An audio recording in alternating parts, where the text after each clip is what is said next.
Soy Edward Alexander Cárdenas Pérez de Matemática Empírica. Vamos a dar otra clasificación de ángulos, tipos de ángulo en función de su amplitud. Hay que tener en cuenta que pues hay 4 posibilidades teniendo la amplitud, o sea, el tamaño que ocupan dentro de las medidas que se darán después, el tipo de medidas que se explicarán después. Vamos a ver qué tipos hay. Congruentes. Primero, los dos ángulos son congruentes si son iguales. Por ejemplo, en este ejercicio nos damos cuenta de que el ángulo alfa, si pueden ver la regla, tiene este ángulo, ¿cierto? El de la regla. Y si lo traslado acá, también tiene el mismo ángulo. Por lo tanto, en estos dos ángulos, aunque están en diferente posición, pues nos estamos dando cuenta de que alfa y beta para este ejercicio, el ángulo alfa azul y el ángulo beta en rojo, son congruentes. Quieren decir que miden lo mismo. No importa en qué posición estén orientados, son ángulos congruentes, es decir, son iguales. Es importante tener en cuenta ese concepto dentro de nuestro trabajo metodológico. Ahora, vámonos para lo que tiene que ver con los ángulos complementarios. Los ángulos complementarios, esto lo había explicado de cierta manera en la parte básica para primaria, pero aquí hay que agregar otras cosas. ¿Por qué dibujo dos? Porque hay que tener claro un concepto que hablamos en el anterior video sobre los ángulos consecutivos. Dos ángulos son complementarios si entre ellos suman 90 grados. Es decir, yo voy a tomar acá mis ángulos teta más gamma y entre ellos me tienen que sumar 90 grados. La misma situación ocurre en este sitio. El ángulo delta más el ángulo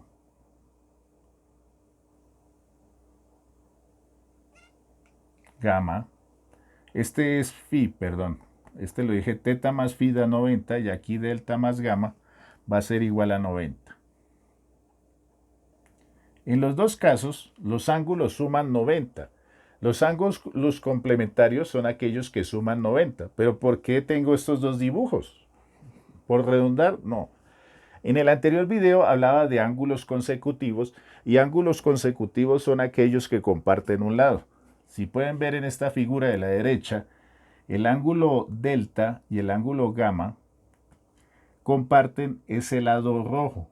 Al compartirlo, entre ellos dos me generan un ángulo recto, un ángulo de 90 grados. Ahora, estos dos ángulos que los dibujo, noten que hay dos líneas separadas. Quiere decir que no comparten el lado. Son ángulos no consecutivos. Esto puede decir que esto se pueden haber traído aquí por traslación, es decir, estaba el ángulo en algún sitio, como en estas figuras, y lo moví para ubicarlo al lado del otro o a poder hacer la operación matemática.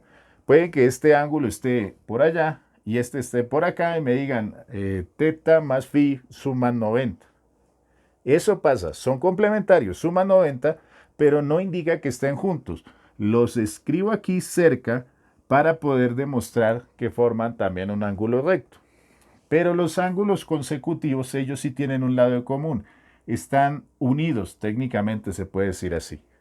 En cambio, los no consecutivos pueden estar alejados los unos de los otros. Y aquí, pues miren, el phi está en rojo y el teta está en negro. Pero puedo coger ese ángulo y tenerlo separado. Por eso se llaman no consecutivos. Entonces, esa es la definición de ángulos complementarios, que entre los dos me suban 90 grados. Si tienen un lado en común, ya sabemos consecutivos. Si no, no son consecutivos. Ahora, estos se utilizan en algunos tipos de problemas de figuras que pueden estar separadas o de análisis matemáticos, y estos son los que utilizamos generalmente en los análisis de geometría, de operaciones de triángulos rectángulos, cálculos de seno, cosenos y etcétera, funciones trigonométricas. Ahora, hablemos de los suplementarios. Los suplementarios son aquellos ángulos que entre ellos nos suman 180 grados. Estos ángulos que suman 180 grados pues tienen la misma particularidad. Noten que aquí están separados los dos ángulos, uno en verde y el otro en azul. Son no consecutivos. Se pueden estar separados entre ellos y haberse acercado aquí para mostrar la figura, pero no indica que estén totalmente unidos. En cambio, estos dos sí comparten un lado, el lado verde, el ángulo D y C, aparte de que son suplementarios, son consecutivos. Y es lo que se conocía en el sistema anterior como adyacentes. Entonces, aquí puedo decir claramente que B más A es igual a 180 grados. Y también aquí se puede decir que D más C igual a 180 grados. No consecutivos y consecutivos. También tenemos la definición de los ángulos conjugados. Los ángulos conjugados son aquellos ángulos que entre ellos me suman 360 grados.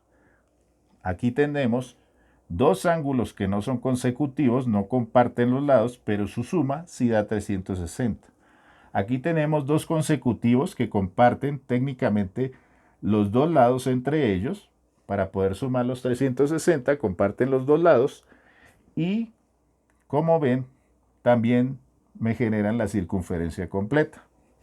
Entonces, estos son conjugados no consecutivos, conjugados consecutivos. Y aquí podemos escribir que beta más alfa es igual a 180 grados, a 360 grados, perdón. Y aquí también podemos decir que beta más alfa igual a 360 grados. Pero estos son consecutivos, comparten los lados entre ellos, están dentro de la misma figura, se podría decir, dentro de la misma proyección de circunferencia, y estos están separados entre sí, pueden pertenecer a dos figuras geométricas diferentes. Eso es lo que tiene que ver con los tipos de ángulos en función de su amplitud. Espero que con este diagrama sencillo puedan entender estos tipos especiales de ángulos y tenerlo claro porque es muy importante en el tema de geometría y en el tema también de trigonometría. Muchas gracias. Nos vemos en otro próximo video. Cuídense mucho. Hasta pronto. No olviden suscribirse y dar el like.